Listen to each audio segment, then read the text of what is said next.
జై శ్రీరామ్. విఘ్నేశ్వరుడికి వందనాలతో రవిగాడి అడ్డా స్వాగతం ప్లేలిస్ట్ వింటున్న శ్రోతలకి స్వాగతం. ముందుగా బంధుమిత్రులందరికీ పరాభవ నామ సంవత్సర ఉగాది శుభాకాంక్షలు. ఈ వారం ఎపిసోడ్ నెంబర్ 27, టైటిల్ రజాకారు అరాచకం, ఆమ్మ అత్తింటి ముచ్చట్లు. ఇంతవరకు జరిగిన కథ. మా అక్కయ్య అడిగిన ప్రశ్నకు సమాధానంగా మా అమ్మ మా నాన్నగారు బెహరా వెంకట రమణారావు గారి బాల్యము, నల్లగార్లపాడు, తెనాలి విశేషాలు, మా నాన్న చదువుకున్న తెనాలి మున్సిపల్ హై స్కూల్ విశేషాలు, పూజ్యులు మా పెద్దనాన్నగారు బెహరా వెంకట శివప్రసాద్ గారికి తెలంగాణలోని నల్లగొండ జిల్లా చందుపట్ల గ్రామ వాస్తవ్యులైన మంతెన పుల్లయ్య శాస్త్రి గారు రుక్కినాంబ గారి పుత్రిక సుశీలమ్మతో చందుపట్ల గ్రామంలో ఘనంగా పెళ్లి జరిగిందని చెబుతూ ముగించాను. ఇక ఈ వారం ఎపిసోడ్లోకి వెళ్తే, బెహ్రా వారు అప్పటికి 12 సంవత్సరాల వయసున్న బాలికా వధువు సుశీలమ్మ గారిని పుట్టింటిలో వదిలి కృష్ణానదిని దాటి పల్నాడులోని నల్లగార్లపాడు గ్రామానికి బంధుమిత్రులతో చేరుకున్నారు. అది 1945వ సంవత్సరం నడుస్తోందని చెప్పినట్లు శ్రోతలకి గుర్తుందని తెలుస్తాను. అప్పటికే ఎండాకాలం సెలవులు ముగుస్తూ ఉండడంతో అప్పటికి ప్రైవేట్ బస్సులో పనిచేసి తీయటి ఊహల్లో తేలిపోతున్న కొత్తపల్లి కొడుకు బెహరా శివప్రసాదరావు గారు 9వ తరగతి పాస్ అయ్యి ఇంకా చదువుకొని వృద్ధిలోకి రావాలన్న పట్టుదలతో ఉన్న బెహరా రమణారావు గారు తల్లిదండ్రుల దగ్గర సెలవు తీసుకొని తమ చెల్లెళ్లకు వీడ్కోలు చెప్పి నల్లగార్లపాడు నుంచి తెనాలికి బయలుదేరారు. కాలచక్రం గిర్రెను తిరుగుతోంది. బెహరా రమణారావు గారు 5th ఫామ్, అదే 10వ క్లాసు చదువు తాలూకా హై స్కూలు తెనాలిలో శ్రద్ధగా చదువుకుంటున్నారు. చూస్తుండగానే 1946వ సంవత్సరం అడుగుపెట్టడం, ఏప్రిల్లో యాన్యువల్ ఎగ్జామ్స్ రానే వచ్చింది. 9వ క్లాసులో వచ్చిన మార్కులతో పోలిస్తే కాస్త తగ్గిన అన్ని సబ్జెక్ట్స్లో పాస్ అయ్యి 6th ఫామ్, అదే 11th క్లాస్కి ప్రమోట్ అయ్యారు బెహరా రమణారావు గారు. Taluka high school Tenali headmaster గారు సంతకంతో జారీ అయిన మార్క్ షీటు మీరు చూడొచ్చు. మార్క్ షీట్తో పాటు record of physical education and physical ability సర్టిఫికెట్ని కూడా చూడొచ్చు. 92% అటెండెన్స్తో ఫిజికల్ ఎడ్యుకేషన్లో చురుగ్గా ఉండేవారట. 100 మీటర్స్ రన్ 17 సెకండ్స్లో, pullups 4, high jump 3 feet 8 inches, cricket ball throw 137 feet, long jump 12 feet 2 inches, volleyball, kho kho ఆటలో ఆసక్తి చూపించేవారట. Height 5 feet 1 inch, weight 93 lbs, కేజీలో కాదు. ఇదండి ఆ సర్టిఫికెట్లో ఉన్న విషయాలు. ఆ రోజుల్లో చదువుతో పాటు స్కూల్లో ఫిజికల్ ఎడ్యుకేషన్కి ఎంత ప్రాధాన్యత ఇచ్చేవాళ్ళో ఈ సర్టిఫికెట్ చూస్తే తెలుస్తుంది. ఇప్పటి జనరేషన్లోనే కాదు, మేము స్కూల్లో చదువుకునే రోజుల్లో కూడా ఇంత డీటెయిల్డ్ ఫిజికల్ ఎడ్యుకేషన్ సర్టిఫికెట్ మేము ఎరగం. ఇది ఇలా ఉంటే, ఆ రోజుల్లో అంటే 1946వ సంవత్సరం దేశం స్వాతంత్ర ఉద్యమంతో అట్టుడికిపోతోంది. జూన్ 1946వ సంవత్సరం బ్రిటిష్ ప్రభుత్వం భారతదేశానికి స్వాతంత్రం ఇవ్వడానికి మార్గం చూపేందుకు ఒక కమిటీని పంపింది. దీన్నే క్యాబినెట్ మిషన్ ప్లాన్ అని అంటారు. కాకుంటే ఇండియన్ నేషనల్ కాంగ్రెస్ మరియు ఆల్ ఇండియా ముస్లిం లీగ్ మధ్య విభేదాల వల్ల ఈ ప్రణాళిక అమలు కాలేదు. ముఖ్య కారణం మహమ్మద్ అలీ జిన్నా నాయకత్వంలోని ఆల్ ఇండియా ముస్లిం లీగ్ పార్టీ ముస్లింలకు ప్రత్యేక దేశం కావాలని పట్టుబట్టడమే. అది ఆగస్టు 16, 1946వ సంవత్సరం, డైరెక్ట్ యాక్షన్ డే. ముస్లిం లీగ్ నాయకుడు మహమ్మద్ అలీ జిన్నా పాకిస్తాన్ కోసం ఈరోజు ఉద్యమం ప్రారంభించాడు. ఈ ఉద్యమం కారణంగా ముఖ్యంగా కలకత్తాలో పెద్ద ఎత్తున హింస జరిగింది. దాదాపు 4,000 నుంచి 5,000 వరకు హిందువులు ఊచకోతకు గురయ్యారు. 10,000 నుంచి 15,000 వరకు గాయాలు పాలుగాగా 1,00,000 మంది ఇల్లు కోల్పోయి నిరాశ్రితులయ్యారు. ఈ దమనకాండని చూడాలనుకుంటే ఈ మధ్య ఓటీటీలో రిలీజ్ అయిన బెంగాల్ ఫైల్ స్టోరీ చూడాల్సిందే. కలకత్తా హింస తర్వాత హిందూ ముస్లింల మధ్య ఘర్షణలు దేశవ్యాప్తంగా పెరిగాయి. దేశ పరిస్థితులు ఇలా ఉంటే తెలంగాణ ప్రాంతం నిజాం పాలనలో చాలా ఉద్రిక్తంగా మరియు ప్రజలకు కష్టసాధ్యంగా ఉండేది. హైదరాబాద్ స్టేట్ మీర్ ఉస్మాన్ అలీ ఖాన్ అనే నిజాం పాలించేవాడు. ఆ కాలంలో తెలంగాణలో జాగీర్దారీ మరియు దొరల పాలన ఎక్కువగా ఉండేది. రైతులు తీవ్రంగా పీడింపబడ్డారు. వెట్టి చాకరీ, అధిక పన్నులు, దోపిడీ, భూముల స్వాధీనం వంటి అన్యాయాలు సాధారణం. గ్రామాల్లో దొరల అధికారం చాలా బలంగా ఉండేది. వీరి పాలనలో జరిగిన దౌర్జన్యానికి వ్యతిరేకంగా తెలంగాణ రైతాంగ ఉద్యమం ప్రారంభమైంది. ఈ ఉద్యమం ముఖ్యంగా నల్గొండ, వరంగల్, కరీంనగర్ ప్రాంతాల్లో బలంగా ఉండేది. ఈ ఉద్యమంలో కమ్యూనిస్టు పార్టీ నిజాంకు వ్యతిరేకంగా సాయుధ దళాలు ఏర్పాటు చేసుకొని నిజాం అనుకూల భూస్వాముల భూమిని స్వాధీనం చేసుకొని భూమి లేని పేద రైతులకు పంపిణీ చేయాలని నిర్ణయించుకుంది. రజాకారులు నిజాం వారి దాడుల నుండి ప్రజలను రక్షించుకోవడానికి బృందాలుగా ఏర్పడి గ్రామ రక్షణను నిర్వహించేవాళ్ళట. కమ్యూనిస్టు నాయకుల్లో ముఖ్యులు పుచ్చంపల్లి సుందరయ్య గారు, రావి నారాయణ రెడ్డి గారు, బద్దం ఎల్లారెడ్డి గారు, చంద్రశేఖరరావు గారు ముఖ్యులు. తెలంగాణ రైతాంగ ఉద్యమంలో ఆంధ్ర మహాసభ పాత్ర కూడా ఉందంటే ఆశ్చర్యపోతారు. ఇది నిజాం పాలనకు వ్యతిరేకంగా తెలంగాణ ప్రాంత తెలుగు ప్రజలు ప్రారంభించిన సంఘం. మాడపాటి హనుమంతరావు గారు నాయకత్వంలో తెలంగాణ ప్రాంతంలో ఆంధ్ర మహాసభ కార్యకలాపాలు నిజాంకు వ్యతిరేకంగా ప్రజల్లో అవగాహన సృష్టించాయి మరియు తెలంగాణలో సాయుధ పోరాటానికి దారితీశాయి. కాలం ఎంత విచిత్రమైందంటే తర్వాత కాలంలో జరిగిన తెలంగాణ ఉద్యమంలో భాగంగా ఆంధ్ర పదము అంటేనే ఆగ్రహాలకి లోనయ్యేవారు తెలంగాణ వాసులు. హైదరాబాదులో ఎక్కడ ఆంధ్ర అనే సైన్ బోర్డు ఉన్నా నల్ల పెయింట్ పూసేవారట. ముఖ్యంగా ఆంధ్రా బ్యాంకు సైన్ బోర్డులకి ఈ దుర్గతి పట్టడం చూశాం. అదే కాలమహిమ. తెలంగాణ రైతాంగ ఉద్యమము సాయుధ పోరాటానికి వ్యతిరేకంగా నిజాం పాలనకు మద్దతుగా పుట్టిందే రజాకార్ వ్యవస్థ. దాని నాయకుడు కాసిం రజ్వీ.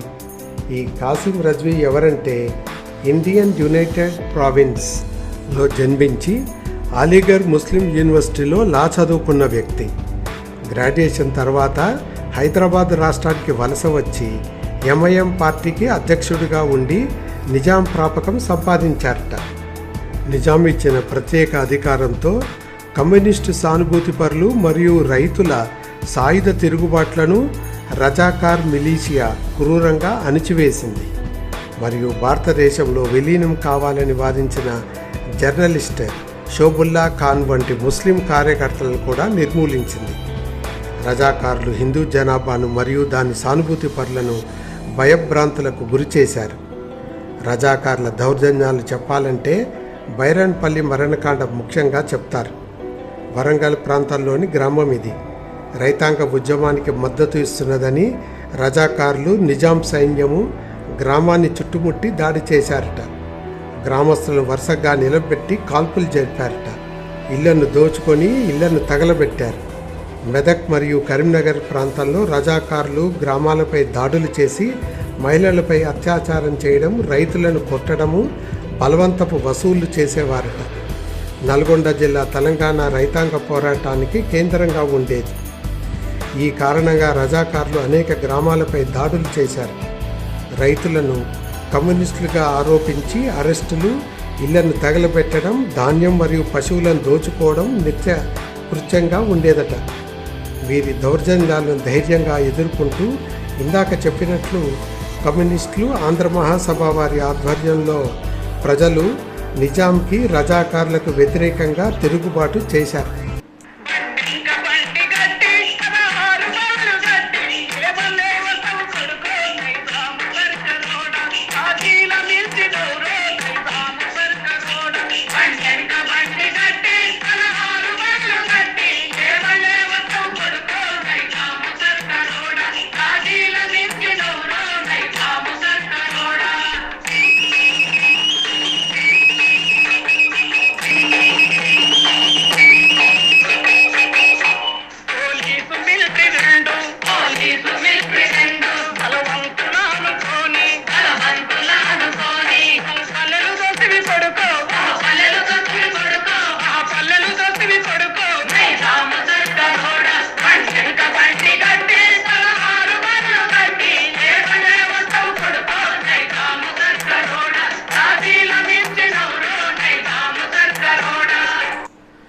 ఇలా తెలంగాణ ప్రాంతము రజాకారుల అరాచకాలతో అట్టుడికిపోతూ ఉంటే చాలామంది తెలంగాణ వదిలి ప్రక్కన ఉన్న సర్కారు ప్రాంతము మరియు రాయలసీమ ప్రాంతానికి వలస వెళ్ళేవాళ్ళట. క్రితం ఎపిసోడ్లో చెప్పినట్లు చందుపట్ల గ్రామంలో స్థితిపరులు మా అమ్మ అనంతరావమ్మ పుట్టినిటి వారకు గుడ్లపల్లి వారికి రజాకారుల బెదిరింపులు ఎక్కువ అయ్యాయిట. రజాకారులు మరియు నైజాం సైనికులు ఓ రోజు చందుపట్ల గ్రామ పరిసరాల్లో వస్తున్నారని తెలుసుకొని వారు చేస్తున్న అకృత్యాలు తెలిసిన వాళ్ళే రాత్రికి రాత్రి కన్న ఊరు, ఇల్లు, పొలాలు వదులుకొని ఎవరూ గుర్తుపట్టకుండా మారువేషాలు వేసుకొని కాళ్ళకు వేసుకునే చెప్పులు, తలపాగల్లో బంగారము, డబ్బు, నగలు దాచుకొని చందుపట్ల గ్రామాన్ని వదిలి కృష్ణానది దాటి పల్నాడులోని నరసరావుపేటకు చేరుకొని బేరావారి సాయంతో ఓ ఇల్లు అద్దెకు తీసుకొని కాపురం ఉన్నారట చాలా కాలం. ఈ విషయాలు మా అమ్మ బెహరా సుశీలమ్మ గారి స్వరంలో. వస్తేను మా తోడు ఇప్పుడు చూసిన గుళ్ళపల్లి వాళ్ళు వస్తున్నా బాగా ఉన్నవాళ్ళు వాళ్ళు. మా నాన్న ముందు పౌరత్వం చేసేవాడు, ఆయన పని ఆయన చూసుకునేవాడు. కానీ వీళ్ళకేమైనా అందరూ పగ ఉన్న వాళ్ళకి దోపిళ్ళు అన్నీ చేసేవారు. అందుకని రావటానికి మా మామగారిని పంపించారు. వాళ్ళు ఎట్ట మారువేషాలు వేసుకొని వచ్చారు. వాళ్ళు ముగ్గురు అన్నలదమ్ములు, పెద్ద కుటుంబమే గుళ్ళపల్లి వాళ్ళు. ఇక వాళ్ళు ముందు వచ్చేసరికి నర్సరావుపేటలో ఇల్లు అయితే తీసుకొని ఉంటున్నా చెప్పుల్లో డబ్బులు పెట్టుకొని వచ్చారు. వాళ్ళు కర్రల్లో డబ్బులు, బంగారాలు పెట్టుకుని కొంతమంది వచ్చారు. ఉన్నవాళ్ళు వచ్చారు. ఉన్నవాళ్ళు ఇక్కడికి వచ్చి పెట్టుకొని తినొద్దు, ఛార్జీలు కావద్దా, ఉన్నవాళ్ళు వచ్చారు. ఆస్తి బాగున్న వాళ్ళు. ఈ గుళ్ళపల్లి వారికి ఆస్తి ఉన్నది, వచ్చాడు ఉన్నది, అందుకని వచ్చాడు వాళ్ళందరూ. అప్పుడే అహల్యబాయి చచ్చిపోయింది రజాకారుల డౌడప్పుడు. ఇప్పుడు గుళ్ళపల్లి వారి ఆడవడుసును తొర్రూరు వాళ్ళది, పుట్టిల్లేమన్నా చందుపట్ల. అప్పుడు రజాకారుల డౌలు వచ్చేసారు ఇటు. రజాకార్ల ఆగడాలు, అక్కడి ప్రజలు పడుతున్న కష్టాలు పల్నాడు ప్రాంతంలోని నల్లగార్లపాడు గ్రామానికి పాకింది. బెహరావారి ఇల్లు. ఇంటి వసారాలో పడక కుర్చీలో తెల్లటి దవతి, స్టీల్ కప్లింగ్ ఉన్న తెల్లటి చొక్కా ధరించి హుందాగా ఎడమ చేతిలో ఆంధ్ర దినపత్రిక, కుడి చేతిలో పొగాకు చుట్ట కాలుస్తూ ఉన్న బెహరా నందికేశ్వరరావు గారు. ప్రక్కనే నేల మీద కూర్చొని ఆసక్తిగా ఉద్వేగంగా వింటున్న సుబ్బమ్మ గారు. సుబ్బమ్మ గారు తన భర్త నందికేశ్వరరావు గారితో, ఏమయ్యా, నైజాంలో జరుగుతున్న అల్లర్లు, రజాకారులు చేస్తున్న మారణకాండలు దినపత్రికలో మీరు చదువుతూ ఉంటే నాకు చాలా కంగారుగా ఉంది. మన కోడలు సుశీలమ్మ ఎలా ఉందో, ఇటువంటి పరిస్థితిలో మన ఇంటి కోడలు మన దగ్గర ఉండటమే సబబు. మీరు వెంటనే చందుపట్లకి ప్రయాణం కండి అంటూ తొందర పెట్టింది. సుబ్బమ్మ గారి మాటలు విన్న నందికేశ్వరరావు గారు సరే అంటూ వారి తండ్రి బెహరా లక్ష్మీనారాయణ గారికి చెప్పి బండి కట్టించుకొని చందుపట్ల గ్రామానికి ప్రయాణం అయ్యారు. ప్రాణాలు అరచేతిలో పెట్టుకొని కృష్ణ దాటి కమ్యూనిస్టుల, రైతుల సాయుధ పోరాటము, రజాకార్ల ప్రాబల్యం ఎక్కువగా ఉన్న నల్గొండ జిల్లాలోని చందుపట్ల గ్రామానికి చేరుకొని వారి పుట్టింటి వారికి నచ్చజెప్పి తమ కోడలు సుశీలమ్మను వెంట తీసుకొని వెంటనే రాత్రికి రాత్రి బయలుదేరి నల్లగార్లపాడుకు చేరుకున్నారట నందికేశ్వరరావు గారు. ఏమైనా ప్రాణహాని ఉందని తెలిసి తమ కుటుంబ గౌరవానికి ఎంతో విలువనిచ్చి అంతటి అల్లర్లు జరుగుతున్న చందుపట్లకు వెళ్ళి తమ కోడలను ఇంటికి తెచ్చుకున్న బెహరా నందికేశ్వరరావు గారు చాలా ధైర్యవంతులని చెప్పాలి. ఈ విషయాలు మా అమ్మ సుశీలమ్మ గారి స్వరంలో. అప్పుడు మా మామగారిని పంపించారు. మా మామగారు ఎందుకు వచ్చారంటే కోడలు తీసుకుపోవటానికి వచ్చాడు అన్నారు. రజాకారుల డౌడు కదా, తీసుకుపోవటానికి వచ్చాడు. సరే, ఎవరి పిల్ల వాళ్ళ దగ్గర ఉంటే మంచిదేమో నన్ను భయపడే. ఈ విధంగా మా అమ్మ బెహరా సుశీలమ్మ చందుపట్ల గ్రామం నుంచి అత్తారిల్లు అదే నల్లగార్లపాడుకు చేరుకుంది. అప్పటికి మా అమ్మ వయసు 13 సంవత్సరాలు. ఇంటి పనులు అసలే తెలియదు.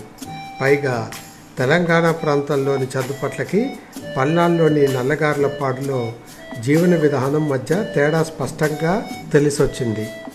తమ అత్తింటి విషయాలు బెహరా సుశీలమ్మ గారి స్వరంలో. బాగానే ఉంటుందమ్మా.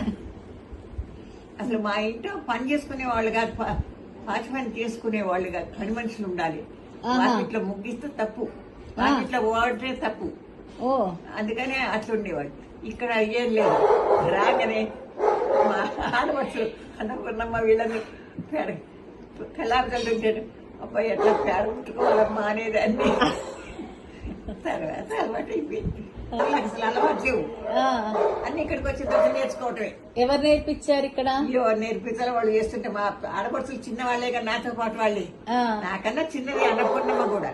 అన్నపూర్ణమ్మ, సీతారామ వీళ్ళందరూ నాకన్నా చిన్నవాళ్ళే. వాళ్ళు చేస్తుండే. దంచడం చేత కాదు, వండటం చేత కాదు. అట్లాగే చేసుకుని నేర్చుకున్నాను. పాపం అన్న మెత్త పెట్టాను. ఏంది ఇవాళ ఎవరంటే అనేవాళ్ళు మా మామగారు తాతయ్య. నేనే అని చెప్పి అన్నపూర్ణమ్మ పాపం. అట్లా జరిగి నేను ఎక్కడి రోజు అమ్మ ఇప్పుడు అట్లా అది ఎంత లేదు అని నేర్చుకుని వస్తున్నారు. పైగా ఇప్పుడు డ్యూటీలో చూసుకొని అన్ని నేర్చుకుంటున్నాను. ఏడాది లోపల తీసుకురావటానికి వచ్చేటప్పటికి ఏడాది లోపలనే అక్కడికి పోయినారు, ట్రైనింగ్కి పోయినారు. అందరు అనడే పోలీసు పోయింది, పొయ్యి పట్టు పోయింది, పోలీసుకి ఎత్తిచ్చాడు అని అందరూ అనుకుంటారు. అప్పుడు ఇట్లా లేవు కదా, ఇప్పుడు ఆ పోలీసు ఉద్యోగానికి ఎగబడుతున్నారు. అవును. అట్లా అప్పుడు బస్సులో మేము తిరిగి. ఇలా కొంతకాలం గడిచింది. ఆ మధ్య తెనాలిలోని ప్రైవేట్ బస్సు ఉద్యోగం వదిలి పోలీస్ సర్వీస్లో చేరిన బెహరా వెంకట శివప్రసాదరావు గారు ట్రైనింగ్ ముగించుకొని గుంటూరులో పోస్టింగ్ ఇచ్చారని వార్త. తెనాల్లో ఉన్నంత వరకు మా పెద్దత్తయ్య నారపరాజు సుబ్బమ్మ గారి చదువు వల్ల భోజనానికి ఇబ్బందులు పడని మా పెద్దనాన్నగారు గుంటూరులో పోస్టింగ్ రావడంతో భోజనం సమస్యగా మారింది.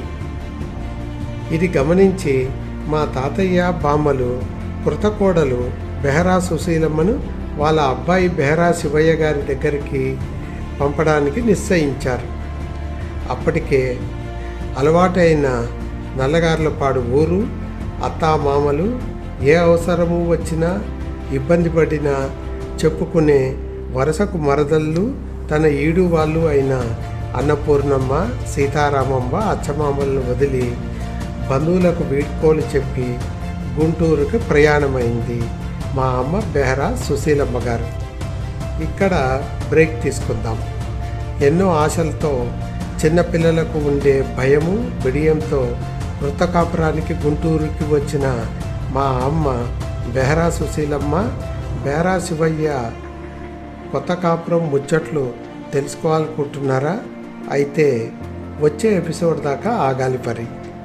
ఇట్లు భవదేయుడు బెహరా వెంకట రవికుమార్, కేర్ ఆఫ్ రవిగాడి అడ్డా. ఈ ఎపిసోడ్ ని ఆసక్తిగా వింటున్న మీకు ధన్యవాదాలు. ఇటువంటి అందమైన ఎపిసోడ్స్ ని మళ్ళీ మళ్ళీ వినాలనుకుంటున్నారా? అయితే లైక్, షేర్ ఇంకా సబ్స్క్రైబ్ చేయడం మర్చిపోకండి. అలాగే ఆ కింద ఒక బెల్ ఐకాన్ కనిపిస్తోందా? అది కొడితే మా డాడీ కొత్త ఎపిసోడ్ అప్లోడ్ చేయగానే మీకు నోటిఫికేషన్ వచ్చేస్తుంది. Thank you for listening.